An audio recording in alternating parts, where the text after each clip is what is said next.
Hello students, welcome back to the second part of pronouns. In our previous video, we studied about the definition of pronoun and also we studied 5 kinds of pronouns including personal pronouns, then reflexive, then emphatic, reciprocal and distributive pronouns. Here in this video, we are going to study the remaining 5 types of pronouns and the next type of pronoun is indefinite pronoun. Indefinite pronoun, students, as the name suggests that indefinite, that itself is not definite. It means its identity is not clear. The thing about which you are talking, that is not very specific. Do not refer to any specific person or thing. जब हम पढ़ते हैं किसी indefinite pronoun को तो हमें इतना तो क्लियर होता है दैट किसी पर्सन के बारे में या किसी थिंग के बारे में बोला जा रहा है, बट वो कौन सा पर्सन है या वो कौन सी थिंग है हम डेफिनेटली उसके बारे में कुछ आइडेंटिटी नहीं लगा सकते.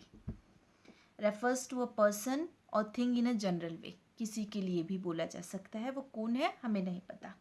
और ये प्रोनाउंस किस तरह से होते हैं, लाइक सम, कोई, वन, कोई एक पर्सन, समवन, देन ऑल, सभी, अ फ्यू, कुछ लोग, नो वन, कोई नहीं, नबडी, कोई नहीं, एनीवन, कोई भी. Now these things, they are not having any definite identity. Suppose I say some have not arrived yet. कुछ अभी तक नहीं पहुंचे हैं. Some mean some कौन है? Some here for some people, and the word that is used at the place of person, that is pronoun. यहाँ इसकी बजाय मैं ये कह सकती थी my friends. Suppose I used to say my friend. Then क्या मीनिंग होता है माई फ्रेंड्स, यानी noun. My friends have not arrived yet. अभी उसकी जगह एक नाउन की जगह हमने एक वर्ड तो यूज किया सम. तो ऐसा वर्ड जो नाउन के प्लेस पर काम आया वो कहलाया प्रोनाउन. लेकिन ये सम कौन है हम इसकी क्लियर आइडेंटिफिकेशन नहीं कर सकते. अभी कहा जाए some have not arrived yet तो लिसनर को नहीं पता चलेगा वो सम कौन सा है, इसलिए इनका नाम पड़ा indefinite. Someone has stolen my purse. किसी ने मेरा पर्स चुरा लिया है. अब चुराने वाला है तो कोई person, but we do not have the identity. कोई एक पर्सन है but who is that person हमें नहीं पता. तो ये भी क्या है, प्रोनाउन तो है, नाउन की जगह काम आया. सपोज आई से राम, राम है स्टोलन माई पर्स, तो राम नाउन हुआ, बट अभी राम ने नहीं चुराया या राम ने चुराया हमें नहीं पता. We just say someone has stolen my purse, इसका मतलब किसी ने पर्स चुरा लिया है. Then all went to their homes. All, सभी. अब वो सभी कितने थे, कौन थे, वी डू नॉट नो.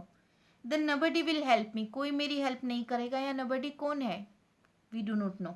कोई तो है, एनी पर्सन और any thing, that is here. और इनकी जगह जो वर्ड्स यूज हो रहे हैं वो कहलाएंगे प्रोनाउन. बट ये वो प्रोनाउन है जो हमें आइडेंटिटी नहीं दे रहे, कि ये आइडेंटिटी नहीं दे रहे कि कौन है वो person who is doing something. तो ऐसे प्रोनाउंस जिनसे हमें ये क्लियर ना हो कि हम किसके बारे में बात कर रहे हैं वो इंडेफिनिट प्रोनाउन कहलाएंगे. Someone, all, a few, no one, nobody, etcetera etcetera, these are the indefinite pronouns. अनिश्चितता जो दिखाए, those are indefinite. Next we are having interrogative pronouns. Interrogative word itself represents, interrogative mean a question. Interrogative as a form of question. और यहाँ कौन से हैं, who, whom, whose, which, what. अभी आप कहोगे ये तो इंटेरोगेटिव वर्ड्स हैं, ये कैसे प्रोनाउन हुए. कई बार सेंटेंस में क्या होता है हम क्वेश्चन यूज करते हैं. सपोज आई से हु आर यू, मैंने एग्जाम्पल भी लिखा है, हु आर यू. तो अब क्या कह सकते हो, आई am a student, I am a student. तो हु का आंसर किसने किया, अ स्टूडेंट ने. तो स्टूडेंट क्या है, नाउन. और उस नाउन की जगह हमने एक वर्ड यूज किया था, कौन सा, हु. तो उस नाउन की जगह वर्ड यूज हुआ तो हुआ तो ये प्रोनाउन, लेकिन ये वर्ड क्या कर रहा है, this is use to make queries और आस्क क्वेश्चंस. ऐसे वर्ड्स जिनका यूज हम करते हैं क्वेरीज के लिए या क्वेश्चंस रेज करने के लिए, और जिनका आंसर निश्चित रूप से कोई नाउन देगी, वो प्रोनाउंस कहलाएंगे। And which type of pronoun? Interrogative. हर प्रोनाउन जो है वो इंटेरोगेटिव नहीं हो सकता, सॉरी, हर इंटेरोगेटिव वर्ड प्रोनाउन नहीं होता। Suppose I say how are you going या हाउ आर यू, इतना सा मैंने कहा how are you, what will you reply? I am fine, I am fine. Then fine, fine word is not a noun, ये noun तो नहीं है, तो ये वर्ड नाउन की जगह नहीं आया। आई am fine, fine mean adjective, तो वर्ड एडजेक्टिव की जगह आया, ये नाउन की जगह नहीं आया, तो हम इसको प्रोनाउन नहीं कह सकते। इन शॉर्ट आपको ध्यान रखना है कि हर WH वर्ड जो है वो इंटेरोगेटिव प्रोनाउन नहीं हो सकता। इंटेरोगेटिव प्रोनाउन से वही वर्ड्स होते हैं जिनका जब आंसर दिया जाए तो निश्चित रूप से कोई नाउन होगी। और आप चाहे तो इसे याद भी रख सकते हैं, हु, हुम, हुज, ये किसके लिए आता है? किसी पर्सन के लिए, किसी व्यक्ति के लिए। हु मतलब कौन, हुम मतलब किसे, और हुज मतलब किसका। ये नॉमिनेटिव यानी सब्जेक्टिव केस है, हुज पजेसिव केस है, और हुम ऑब्जेक्टिव केस है। जैसे हमने पढ़ा था ना, he, his, him, same way who, whose, whom. Which किसके लिए आता है? नॉन लिविंग और एनिमल्स के लिए। जैसे इंसान के लिए हम हमेशा हु यूज करते हैं, नॉन लिविंग, और एनिमल्स के लिए हमने विच यूज किया, एंड व्हाट, कोई आइडिया के लिए। व्हाट आर यू टॉकिंग, तुम क्या बात कर रहे हो? I am talking something special, तो वो जो है व्हाट आर यू रीडिंग, तुम क्या पढ़ रहे हो, तो मैं क्या कहूँगी? I am reading a book. What are you reading? I am reading a book. तो व्हाट का आंसर किसने दिया? बुक ने, यानी नाउन ने। तो ये भी व्हाट क्या हो गया? प्रोनाउन। और कैसा प्रोनाउन हो गया? Interrogative. Then next, whose pen is this, किसका पेन है ये? दिस इज राम्स पेन, ये किसका पेन है? राम का। तो ये पजेसिव केस आ गया नाउन का, और ये वर्ड उसकी जगह यूज हुआ, ये भी क्या हो गया? प्रोनाउन। तो student, you have to take care that interrogative words वही सिर्फ प्रोनाउन होंगे जिनका आंसर कोई नाउन होंगे। तो इंटेरोगेटिव प्रोनाउन क्यों यूज़ करते हैं हम? क्वेश्चंस रेज करने के लिए, क्वेरीज रेज करने के लिए। और जब भी आपको ये देखना हो कि आपका इंटेरोगेटिव प्रोनाउन है या नहीं, तो आप उसका एक आंसर देखिए, आंसर क्या आ रहा है। जैसे आई एम फाइन में फाइन आंसर आया था, फाइन नाउन तो नहीं है, तो ये प्रोनाउन नहीं हो सकता। But who are you? I am a student, student noun है, इट मीन्स ये वर्ड आपका हु जो है वो प्रोनाउन है। तो इंटेरोगेटिव प्रोनाउन देखा आपने। नेक्स्ट जो आपके पास प्रोनाउन है that is distributive pronoun. Distribute, distribute का मीन क्या होता है? बांटना। सपोज आई से मेरे पास 10 बुक्स है, ठीक है, 10 बुक्स है। अब मैं एक साथ सबको कह दूं all are good, all are good, तो मैंने क्या किया? डिस्ट्रीब्यूट नहीं किया, सबको एक साथ रख लिया। बट अगर मैं कहूँ ईच इज गुड, तो ईच का मतलब क्या है? मैंने 10 में से हर एक को single single single single count किया है, ठीक है। तो यहाँ क्या हुआ? ईच इज गुड, प्रत्येक गुड है। डिस्ट्रीब्यूट करना, एक एक बांट देना, तो ईच, एवरीवन, प्रत्येक व्यक्ति, इधर और निधर 2 में से होता है कोई 1, और निधर 2 में से कोई नहीं। तो ये क्या करते हैं? एक एक चीज़ को एक एक बार में दिखाते हैं। अगर हम कहें बोथ, बोथ का मतलब दोनों एक साथ, तो ये आपके डिस्ट्रीब्यूट नहीं कर रहे हैं, दोनों को एक साथ ले रहे हैं। लेकिन ईच और एवरीवन ये होता है प्रत्येक एक ग्रुप में से प्रत्येक के लिए, आइदर 2 में से 1 एक टाइम में एक, और नाइदर 2 में से कोई नहीं। Refer to 1 at a time, एक टाइम में एक की बात करें तो वो होता है distributive pronoun. Used with singular verb. आपको ये ध्यान रखना है कि जब भी आपके पास डिस्ट्रीब्यूटिव प्रोनाउन आते हैं तो वो प्रत्येक, हिंदी में जब हमारे पास वर्ड होता है प्रत्येक, पीछे साफ साफ लिखा है एक, तो ये बात हो रही है किसकी? सिंगुलर की। तो जस्ट बाद में जो नाउन आएगी वो अगर आती है एज एन एडजेक्टिव यूज होते हैं तो नाउन आएगी तो वो भी सिंगुलर होगी, और एडजेक्टिव के तौर पर नहीं यूज हो रहे, प्रोनाउन के तौर पर है, तो वर्ब आएगी वो भी सिंगुलर होगी। आपको थोड़ा सा सब्जेक्ट वर्ब एग्रीमेंट हम आगे एक टॉपिक करेंगे, उसमें भी मैं आपको बताऊंगी। और आपको यहाँ भी ध्यान रखना है कि सिंगुलर के साथ आपकी वर्ब जो है वो सिंगुलर होगी। Each of them is writing, अगर मैं कहती हूँ all of them is writing, it mean all of them are writing. हमने सब देम में से सबको एक साथ ले लिया, लेकिन ईच हमने सबके बारे में मेंशन किया, हमने अपने नाउन को डिस्ट्रीब्यूट कर दिया. Neither of the two students won the prize, दो स्टूडेंट्स में से कोई भी नहीं, मतलब हमने एक के टाइम में एक के बारे में ही बात की. तो ये प्रोनाउंस आपके कहलाते हैं डिस्ट्रीब्यूटिव प्रोनाउंस. तो डिस्ट्रीब्यूटिव नेम से जाहिर है डिस्ट्रीब्यूट करना यानी बांटना. जब एक टाइम में एक नाउन को ली जाए तो ऐसे प्रोनाउंस कहलाते हैं डिस्ट्रीब्यूटिव. नेक्स्ट हमारे पास है एक्सक्लेमेटरी. एक्सक्लेमेटरी क्या होता है स्टूडेंट्स? एक्सक्लेमेशन. और एक्सक्लेमेशन क्या होता है? कोई तरह की स्ट्रॉन्ग फीलिंग दिखाना. हिंदी वर्ड कहते हैं विस्मयादिबोधक. विस्मय में वंडर, एक तरह का वंडर होता है. वंडर मतलब कोई, हम ये नहीं कहते यहाँ सिर्फ सरप्राइज होता है. यहाँ किसी भी तरह की हमारी जो फीलिंग होती है वो एक सडन एंड स्ट्रॉन्ग फीलिंग होती है. आपने किसी ब्यूटीफुल थिंग को देखा, आप कहोगे वाह.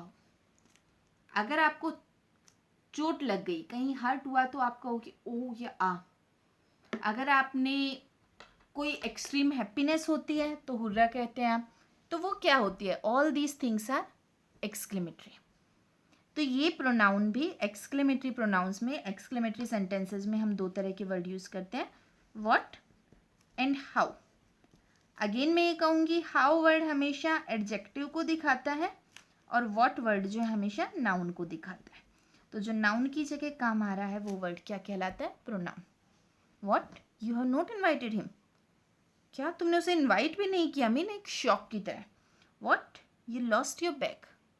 तुमने अपना बैग खो दिया. तो ये शॉक के जो इमोशंस हैं, एक्सक्लेम किया गया है, ये कहलाए एक्सक्लेमेटरी प्रोनाउन.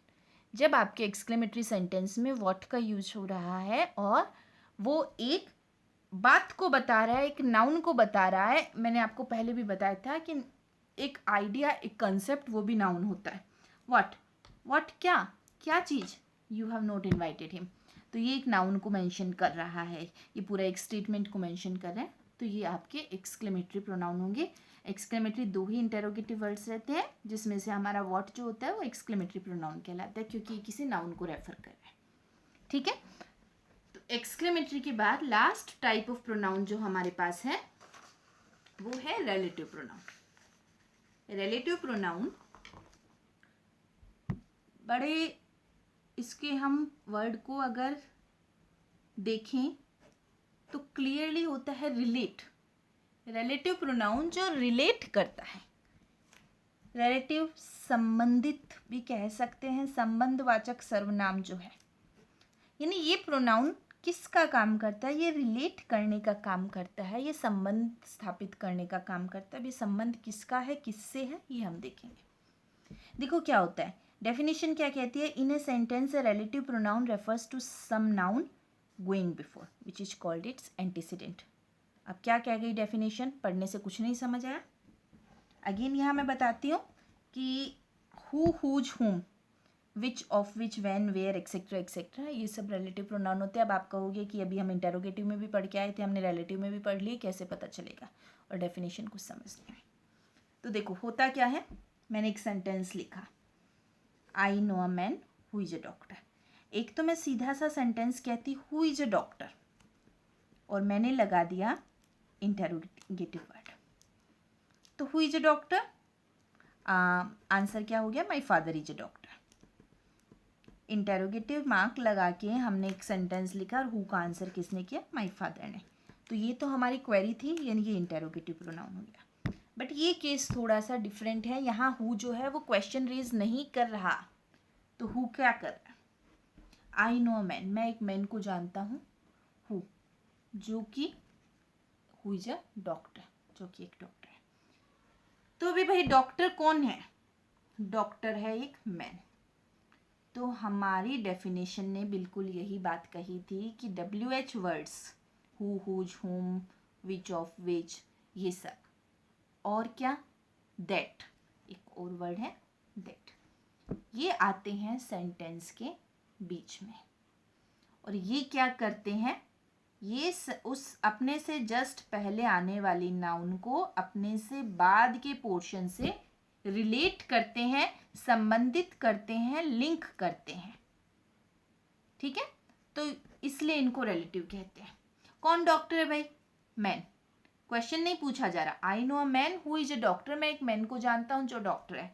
तो इस हु ने क्या किया, अगर मैं इस सेंटेंस को दो टुकड़ों में बांटूं तो क्या बनेगा, I know a man he is a doctor, यही बना ना।